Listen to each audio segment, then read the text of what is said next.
Okay, hello and welcome to our class this evening. Today is just a quick bread and butter cooking class, just to share some tips around the real basics, getting back to the basics in your Thermomix. And to get started, I wanted to show you the butter first, and then we'll go on to the bread. If anyone has questions along the way, feel free to put them in the chat, and I'll answer them as we go. At the end, when I finish recording, I'll stop recording and then you can come off mute and we can talk, and you can ask other questions that we can go through, and I can answer anything else about the Thermomix as well. And yeah, that's fine, Jen. Thanks for that. I will just go straight into it. So I'm just pulling up the butter recipe on the screen, but you can do this manually in any model of Thermomix, as I've been doing for many years. There's only one ingredient in butter, and that is cream. So the first step is to insert your butterfly whisk, and I want to show you how to do that in case anyone isn't sure. If you put it to the left of the highest blade and then give it a very small anti-clockwise twist, it locks in place really well. So we've inserted our butterfly, and then we're putting in our cream. So the thing with your cream is, the closer to the expiry date, the quicker it's going to whip and turn into butter. And I wasn't organized, and I only just got this cream yesterday, and I had to get 2 little ones because that's all Aldi had. And that's okay, it's going to work, but it just might take a bit longer to whip because it's fresher. And that's the thing about whipping cream. So if you're wanting to whip cream without turning it into butter, you can just follow the first step of this recipe and then watch very carefully, because you don't want it to turn into butter. It's one of those ones where you can't really follow a set formulated time, even though there is a recipe on Cookie-Doo that has a time.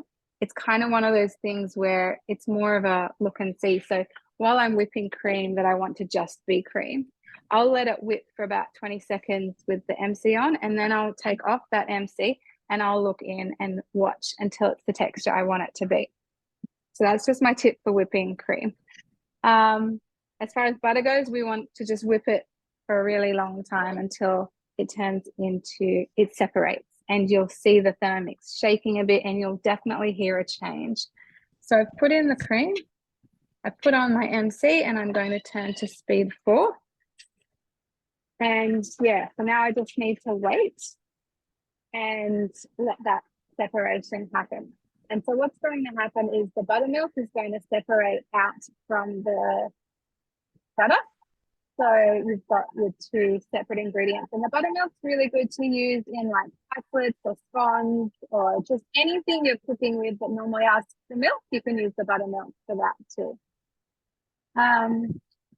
So the other thing you can do in your Thermomix, which I'm not showing you today, but it's a cool recipe that I'll include in the email tomorrow when I send out. I'm going to send out an email tomorrow with the recording and the links to the recipes, and I'll put this recipe in it too, because I think it's very cool. It's to make cream out of milk and butter. So if ever you're out of cream and you need cream, you can just use milk and butter. So it's like you're putting it back together again. What we're doing today is separating the milk and butter out from the cream, but there's a reverse recipe to put those 2 back together again, which I think is awesome.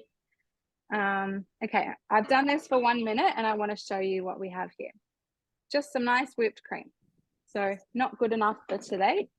We're going to go back, and the recipe did say on that screen, but I wanted to show you. The recipe did say turn to speed 4 and prolong by up to 2 minutes if necessary until it's separated. So we do need it to keep going as predicted, since the cream is very fresh, only bought yesterday. If you go to your supermarket and you find cream reduced, often the pure cream cardboard cartons are reduced. That's perfect for making butter, because that means it's very close to its expiry date. It's cheaper for you, and it's going to turn into butter a lot quicker. So if you ever see that, grab it, it's gold. And you can put it in the freezer if you're not ready to make anything out of it just yet, or just go ahead and straight away make the butter out of it. So yes, oh, I can hear it it's starting to separate a bit now. And I don't know if you can see it, but my Thermomix is shaking a bit. And especially if I put my hand on it, it's vibrating. It's getting very loud. So I'll have a look. Yeah, that looks very good. I could have kept going in another few seconds if I wanted to. You know what? I will go another. I'll show you. So that was 1 more minute. I do just want to go a few more seconds.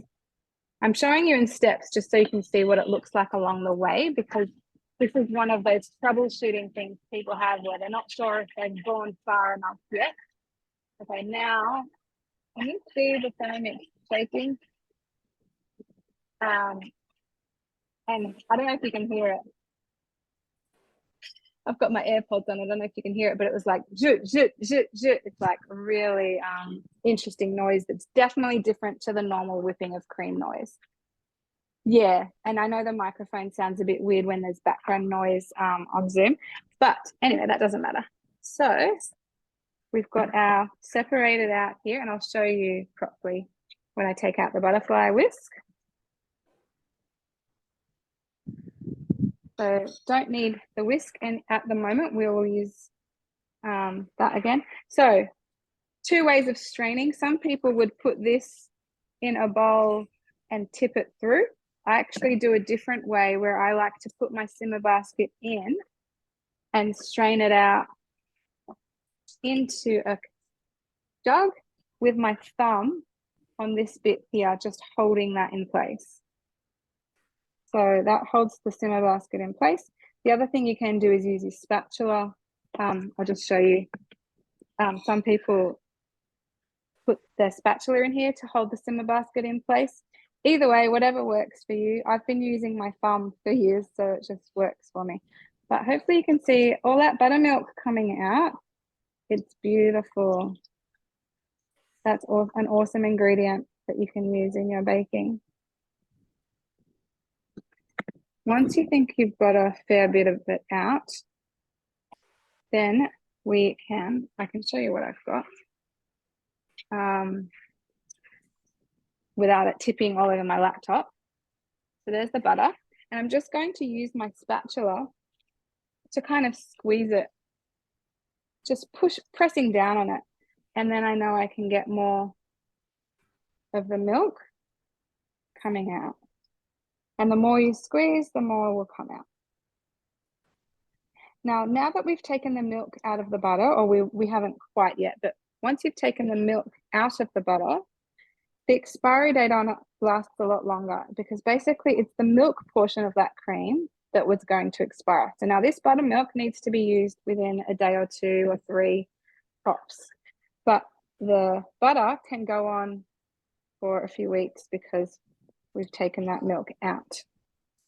I'm just still pressing it. This is one of those recipes that isn't an instant. The Thermomix does everything. This one involves a little bit of manual help just to squeeze out the rest of that milk. So I actually quite like this. Kind of fun to play with. I'm just pressing it with my spatula and getting more milk out every time I do it. And you could, Ken's asked in the chat, could you put it in cheesecloth to get more of the buttermilk out? Yeah, absolutely. If you had time, you could just leave this to drain. And it depends how much you care, because it depends how much you care about the buttermilk itself. Because in the next step, we're going to wash this butter, and any milk left in it is going to be washed out. But it's that I'm trying to squeeze out all the buttermilk. Okay, that'll do though. I've done quite a good job. And so I'll show you the butter we have there now, looking nice. So the next step, and look how much buttermilk we got, that 300 mils. That's awesome. The next step is to wash that butter. So we're going to put in some chilled water. It's approximately 500 grams of chilled water, and it doesn't matter. It doesn't matter because we're going to be tipping this out, so it doesn't have to be perfect. But that can go in. Yeah, that looks good. And so now we put on the lid and we're going to mix that together. Don't worry, the water won't mix in with the butter. It's just washing it. And some people who want the butter to be so extremely pure will tip this out and wash it again with another batch of water. But I'm going to be using this butter really fast and I don't need to worry about that. So I can try and show you without tipping it everywhere. That's what we've got. And I will strain that again. So again, using my simmer basket, tipping out. Now this is just kind of a dirty water that's half butter, half milk, half water, mainly water. But you can see it's quite cloudy. And then what we have left in here is the butter. So what we can do now, some people still use that, but I'm happy just to tip that out. It's mainly just water. I don't know what I would use it for. So yeah, so basically I can just get this butter out now. Some people will also add salt at this point, or you could add flavors. So you could add honey and cinnamon or tarragon or chili or just whatever flavor you want your butter to be. I'm just going to keep it as pure butter. But now would be the time to add whatever flavor. And you could whip it up to be a nice whipped butter. And so here we go. Oh, you can't really see that. Sorry. We've got our butter, and so you can shape it if you wanted to shape it into a rectangle or a log or whatever you wanted to shape it in. There's still a little bit of liquid in there that you could squeeze out. Not too much. But as you're shaping it, that will all come out. And I actually want to weigh it and show you how much butter we got out of that. Yeah, that looks nice, like a nice big slab of butter. And with our 300 mils of buttermilk, I'm assuming it'll be around a similar weight. I'll just get a little bowl to put on my scales. Oh, if you weren't sure what to do, I love how sometimes the recipes have a little video in it. It's like showing you how to roll the butter into a log using Glad wrap to just shape it easily and nicely. I can stop that now. I'm not going to bother about it. But yeah, and then use as needed. So I'm going to just weigh this butter so I can show you how much we've made. About 250, so it's 246 grams. So pretty awesome. We've made 250 grams of butter and 300 mils of buttermilk, and it's only been a few minutes, and don't you just feel so satisfied when you're making something homemade from scratch like our grandmas used to do. They spent all day doing it, and I'm just washing my hands. They spent all day doing it, and we just let the Thermomix do most of the work. So pretty awesome. Yeah, let me know if you have any other butter questions, but otherwise we'll go straight on to the bread. And let me just check if Jen, okay, just before I go on to the bread, sorry, this is just a little by the way that really only relates to Jen Thompson and her guests. So if you are here as a guest of Jen Thompson, it would be really awesome if you could click the link that I'm going to put in the chat. And Jen, you need to do it too. And just show that you have attended tonight, because Jen Thompson is going to be eligible for a host award tonight because she invited guests to join one of our demos. So pretty cool. So thank you for all coming. But so for Jen and her guests, I've just put a really long, ugly looking link in the chat. If you can all do that sometime today before midnight, that would be awesome. And let me know if there's any stresses about that. And back to the butter, yes, Chantel, better than paying $6 for a block of butter, especially if you find cream reduced in the supermarket, as it often is. So yeah, really good point saving that money because butter has been going up. Crazy. Okay, so now I want to show you some bread, and due to the nature of bread needing to rise, this is here's one I made earlier. So I'm going to be showing a video, if I can find it, of me making bread just earlier today, just so I could cut out all the waiting time in between. So I'll be sharing that now, and still keep putting questions in the chat, and I just need to minimize this. Sorry, it's just a few little admin things when you're sharing videos. Okay, I will press play now. Hey, today I wanted to show you how to make a basic bread. It's a recipe I've been doing for many years, and it's variable to suit your tastes and your needs. So it's called basic bread. I'm just going to get started. So I'll get off. I press start cooking. The first thing it asks me to do is add in some wheat grain. And you can, and the scales come up, so I will just weigh in my grain. It's only 100 grams. If you don't want this to be wholemeal, if you just want it to be completely white bread, skip this step, and you're going to add 100 grams of white flour in later when we're doing the white flour. So I'll remind you then later. But so basically, we're making a wholemeal flour out of these wheat grains, 100 grams worth. You can also use spelt or buckwheat or chickpeas, or it's just whatever grain you want ground up into your bread. You can change that out here when it asks for the wheat grain. So this is just about the noisiest thing you can do in your Thermomix is grinding grains, because they are so hard. And so it tells me to put the lid on and go up to speed 9 for a minute. And Zoom's going to cut out the noise for you, but just trust me, it's loud. I don't care about that. It's being loud because it's being powerful. It's doing something that I can't do by hand. I can't do with anything else. This is grinding grain into a wholemeal flour at 10,300 revs per minute. And it's awesome. So I'll do that. I'm going to pause the video. Okay, so that's just finished now. I'll show you what we have here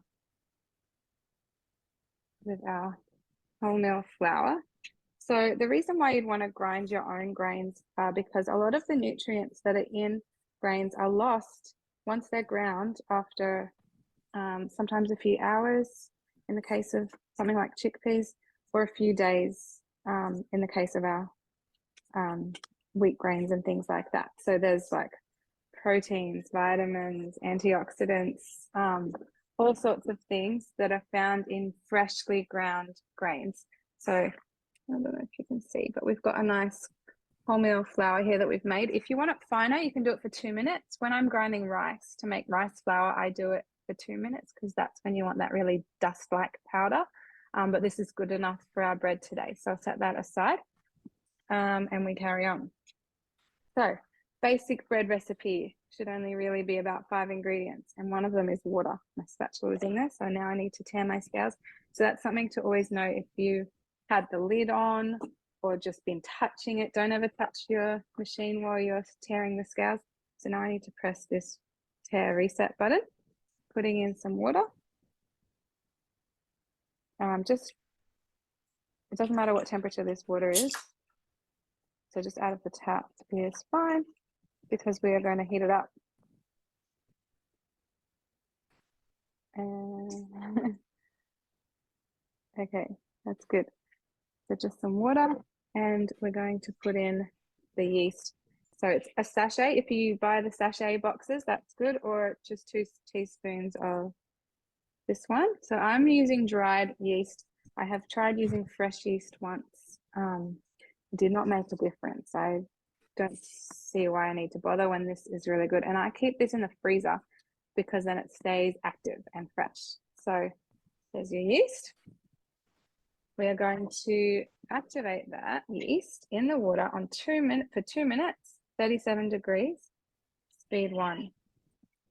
So that's just going to help rise the dough really nicely because it's going to be at the optimal temperature. That's your body temperature. It's the fermenting temperature. It's just perfect for activating that yeast. So our dough is going to be the perfect temperature for rising really nicely.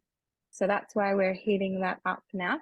If you're following another recipe that doesn't have this step in it, and you want to speed up the process of the rising or just make it better, what you can do when you're in the middle of a recipe, I'll just stop it.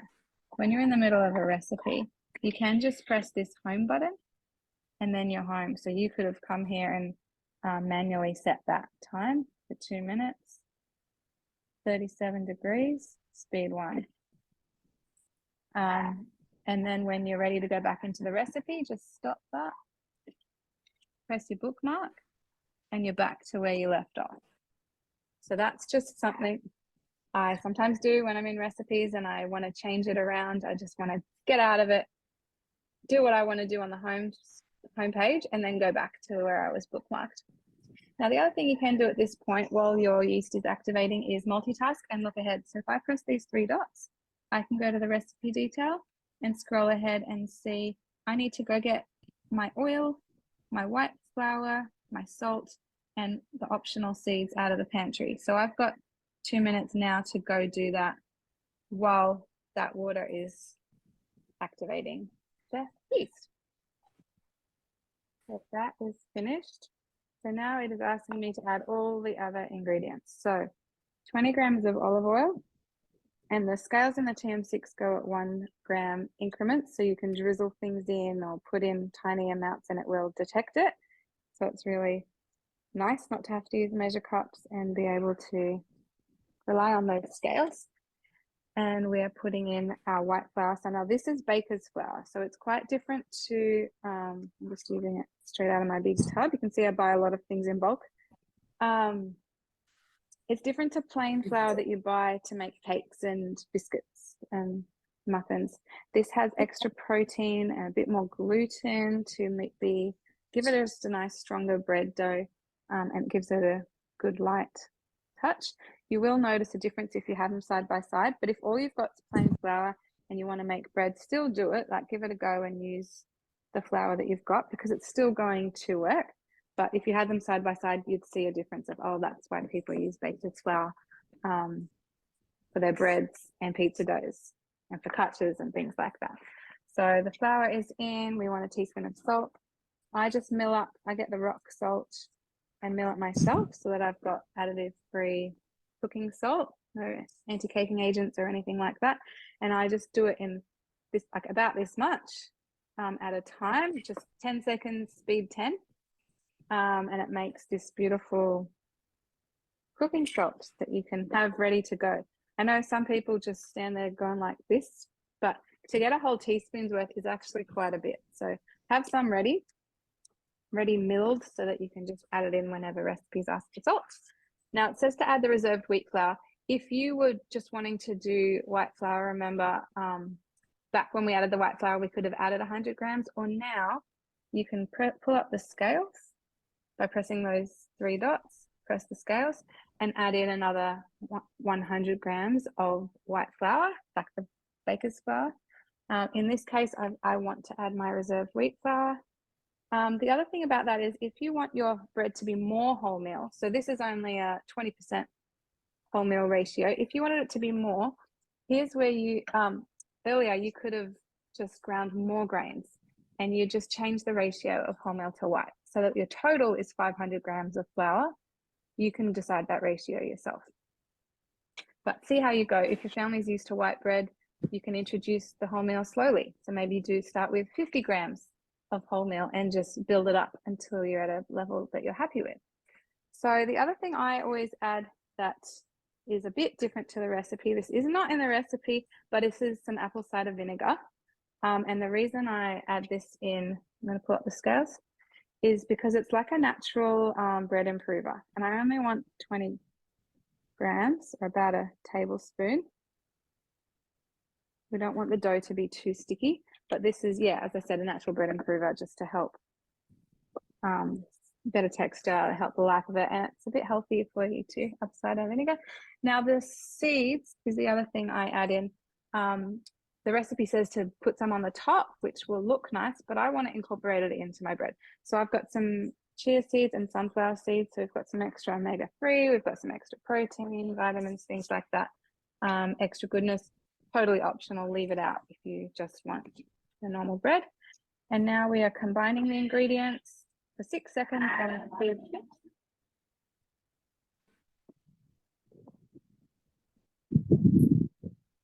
And we will press the dough mode. So 2 minutes of kneading dough in the Thermomix is about 20 minutes of hand punching. So it's pretty strong, pretty powerful. And it goes in one direction for a few spins and then it turns and goes the other way. And basically what it's doing in there is just turning the dough over while it goes. While that's happening, I'll get my mat ready. So this mat is a silicone bread mat, and on the inside it's got some fiberglass properties that will trap in the heat. Remember I was talking earlier about the rising temperature of the dough. So this dough is going to rise nicely in this mat. It'll keep it at that warm temperature. If you didn't have the mat, it is totally fine to put it in a bowl with a tea towel over it. There's different ways people rise their bread, especially something to think about in winter.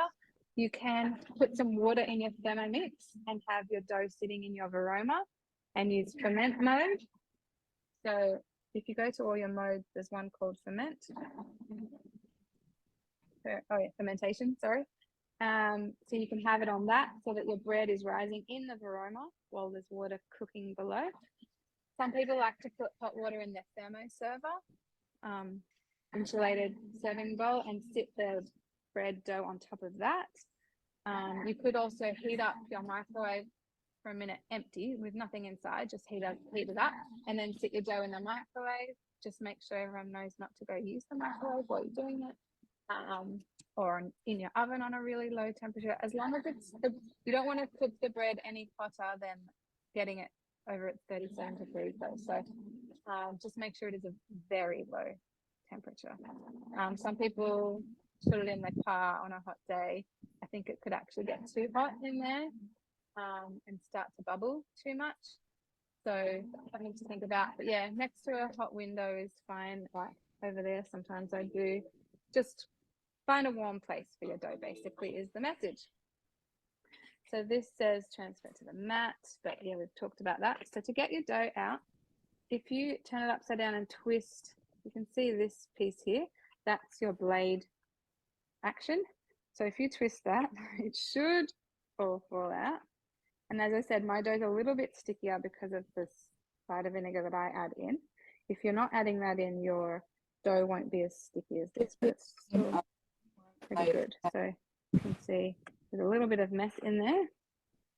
And I'm going to work this into a bowl and wrap it in my mat. And you can get these mats from the mix shop, or it's available as a host reward. So if you don't want to pay for it, talk to your consultant about setting it up as a host reward. But that's our dough. I just want to show you the texture of that. That's nice. Oh, yeah, mine is a bit sticky, which is good. If you ever make the focaccia one day. Like, you won't regret making that focaccia. It's beautiful, but the dough is so sticky. But that's what gives it that nice light touch in the end. And I'm just wrapping it up kind of loosely but firm at the same time. I'm just going to leave mine on my bench because it's a normal kind of room temp warm kind of day in summer. So I'm going to leave that to rise. Now the recipe will say, wrap it up. It says approximately half an hour until it's doubled in size. That time does vary. So today, half an hour is probably going to be enough. But as I said, in winter, sometimes it takes longer, or I need to put it in a warmer place. But don't go too much over the time. It's a really good guide, but more pay attention to the size of it. And if you aren't sure about the size of it, just go with the time. That's okay too. Okay, so we'll be back. Before I actually leave the kitchen, I actually forgot to show you something. Is cleaning out this bowl, because as I mentioned, it's sticky. And so all I'm going to do is put some water in. And if you have an older model Thermomix, you can do this manually by putting it on to speed 10 and reverse and normal directions to clean the bowl. But in this Thermomix, we've got a clean mode. So I'll just show you the clean mode. Hopefully you can see my screen. So I'm going to press home to get out of this recipe, come to my mode and press clean. And there's these different options. I'm going to turn it to dough. So now that's going to give me a self-clean while I go about doing whatever else I need to do in the house. My dough is rising and my Thermomix is cleaning itself. Amazing. Okay, so the bread has been rising for, it's been about 35 minutes now. I went away and got caught doing different things, but I can see that my mat has filled all the crevices. It's a lot more full in here. I don't know if you can tell the difference, but whatever this is going to be good enough. So I'm just opening it up. And at this point, you could shape it into rolls if you wanted to, or a cob or whatever shape you wanted for your bread dough. I'm going to be using this loaf tin today. It's a loaf tin available from the mix shop. And I don't wash it. I just take my bread out each time, and if it needs a clean, I think I've used a paper towel once, but every other time the dough just comes out and it's ready for the next time. So that's what protects the non-stick coating that's on the outside of it, is not using any chemicals in it. So and it has a lid so that you can make a square loaf. But if you want your loaf to look like it's kind of curving over, or you might want to separate your dough into 3 or 4 balls in there so that it's like waved, the old country style bread, you know, that's waved. I like a square loaf because it just fits nicely in the toaster. But do whatever way you want. So if you don't want it squared, don't put the lid on. And if you do want it squared, do put the lid on. So with my dough, so if you were shaping this out now, you can divide it into rolls or balls or whatever you're wanting to do. Just make sure I'm getting all the bits off this mat. Yeah, good. So, but there's our dough.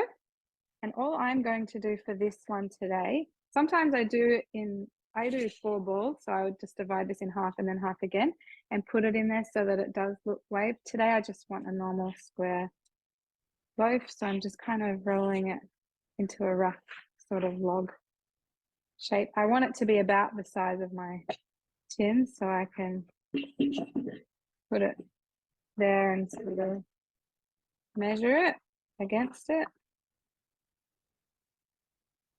Yeah, that looks about right. You can't see what I'm doing. And kind of make it a little bit even. It actually doesn't matter too much. So I'm just plonking that inside. And we want this to rise again for about 20 minutes to half an hour, depends on different things. But basically, before we put it in the oven, we want it to be sort of almost to the top, because once it goes in the oven, it's going to rise again to fill the top, or it should usually. So you don't want to wait till it's at the very top, because there is a danger of over rising your bread and then it can pop and sink, or just be over risen really. But we want it to just be there, and then it will just continue rising in the oven. So at the moment, I'm just going to put the lid on and leave. I don't need the lid on right now. I actually would normally just sort of cover it with my mat, but I just wanted to show you that when you do put the lid on, if you're using this tin, it looks like this is a handle, in which case you would put it on like that. That's not the case, and I'll show you why. It's because this rim here, when you go to take the lid off, would cut your bread. It'll cut the whole top of it there. So with this, the handle side goes first. So it's like that. So that basically when you go to take it off, it just glides nicely off and you're not cutting your bread. So just thought I'd show you that for those who do have this tin. It's kind of a common first mistake. We'll be back when this has risen a bit. Okay, so this has been rising about 25 more minutes. And I've preheated the oven about 15 minutes ago. I turned my oven on. So as you can see, it's ready for me to put the lid on. Nothing too exciting happening right now. I'm just putting the lid on and popping it in the oven. And it will bake about, oh, how long is it going to bake for? About 20 minutes, maybe half an hour. It really depends on your oven. I'll let you know once it's done, because I'm so bad at setting timers and doing it. I just sort of smell it and look at it. After about 20 minutes or half an hour, I often take off the lid, and because by then it's cooked, it's okay to take off the lid and look at it. The other thing you can do is tip it out a bit and knock on the underside, and it will sound hollow when it's ready. But yeah, it's going in the oven now. Okay, so I've taken the bread out of the oven, so you can see it here, nice and flat on the top, like I said I wanted. And you can see a few corners around the edges. I probably could have let it rise for another 3 to 5 minutes in the tin. I was getting a bit impatient there, but to show you that I know it's done, but like it's pretty much filled the whole tin, so it's okay. How I knew it was done, I just opened the oven and it really does sound hollow. It's the only way to say it. And I'm one of those people who would have been worried the first time when someone told me that tip. Like, I don't know what a watermelon's supposed to sound like when we're knocking on it on the fruit shop. I don't get those types of things. But this, when you tap the bottom, you're like, oh yeah, that's the hollow sound. You can tell.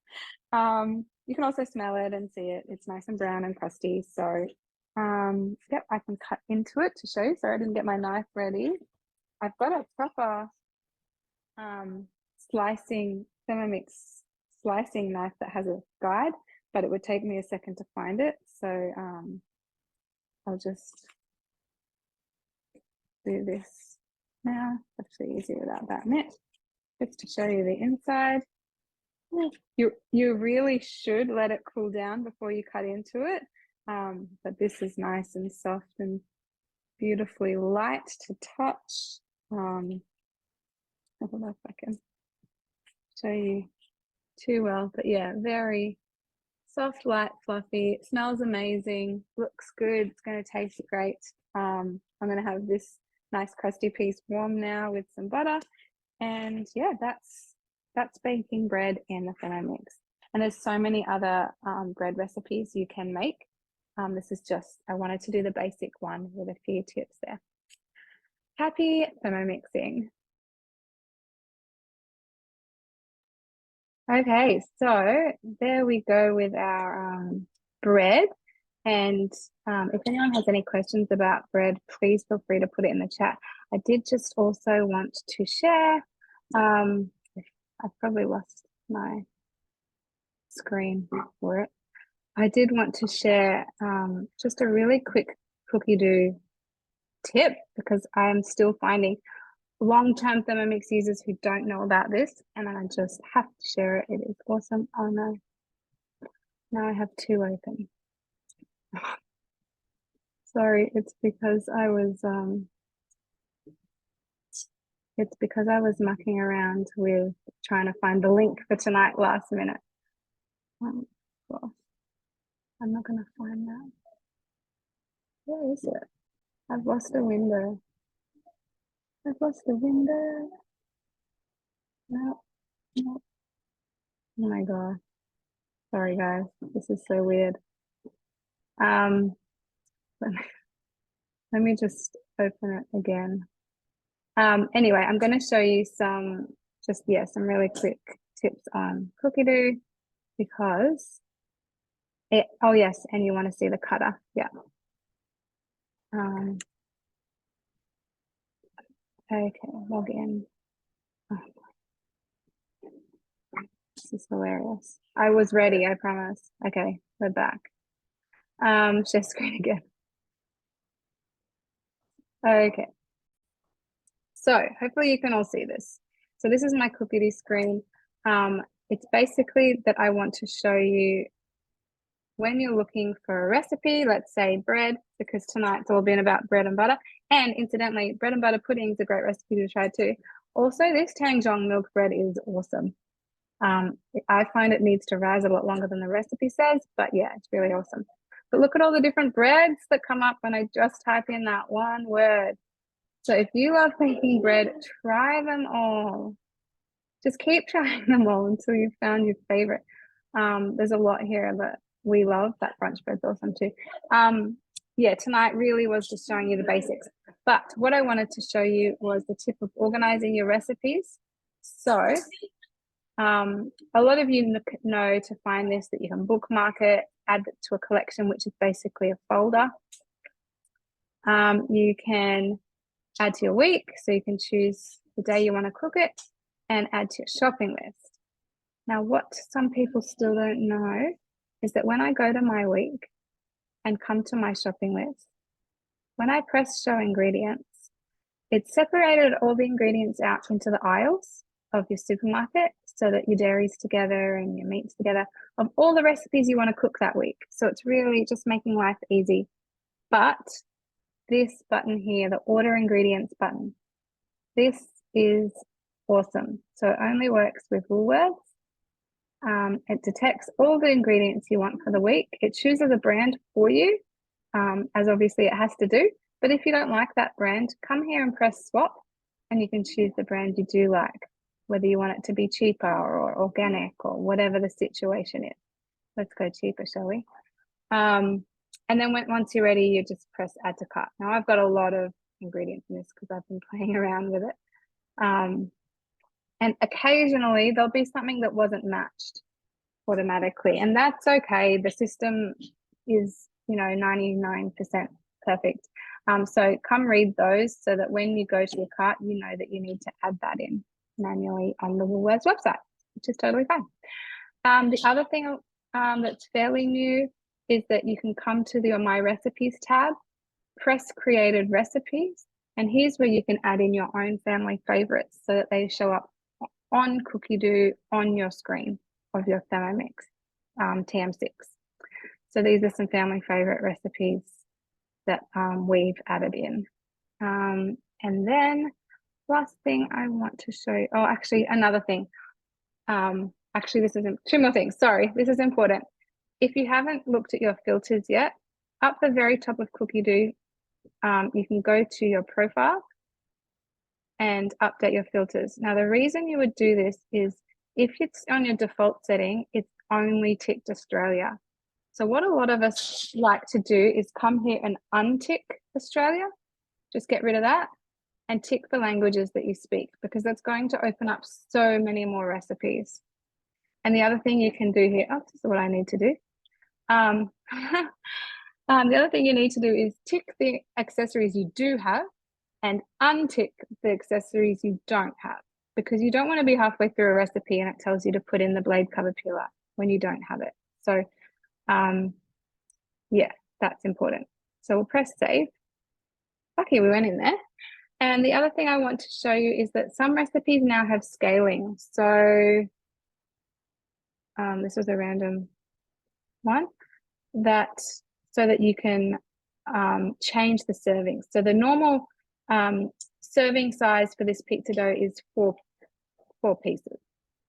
And you can see it's got 400 grams of flour. If I want to cook for more people, because we are a family of 6, you can scale that recipe up and you can see now we're working with 600 grams of flour and all the other ingredients will have been scaled up as well.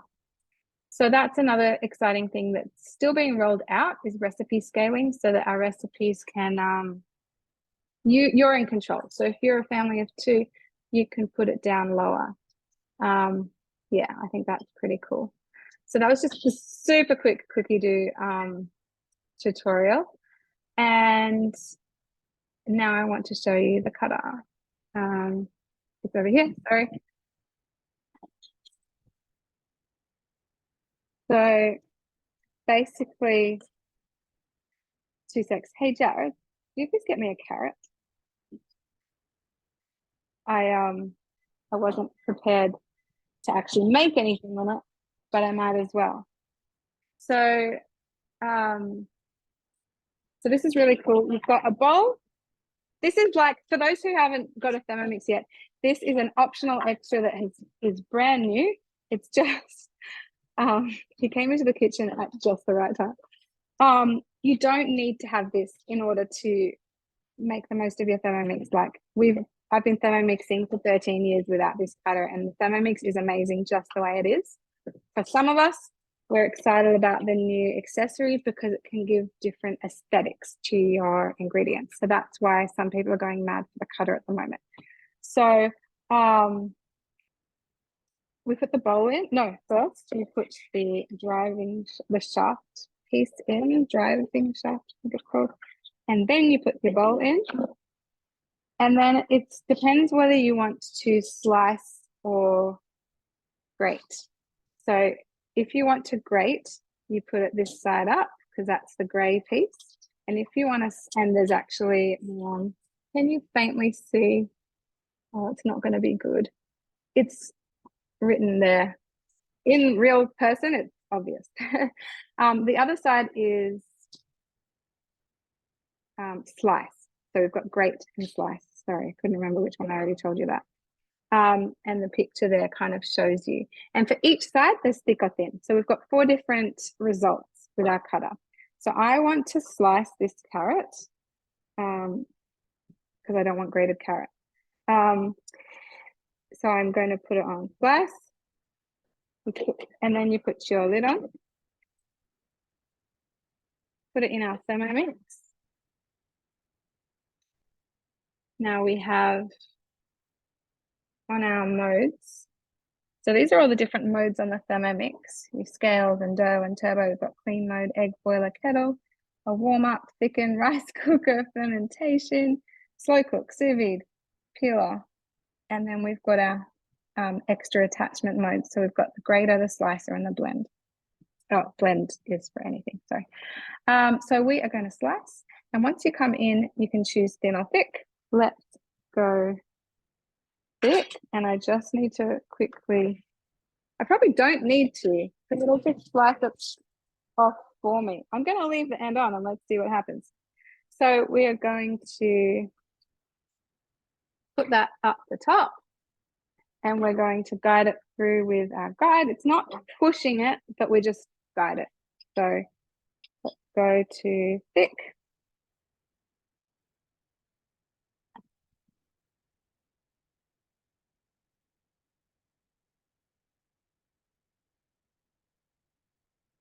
And it only takes a few seconds and I'll show you the result.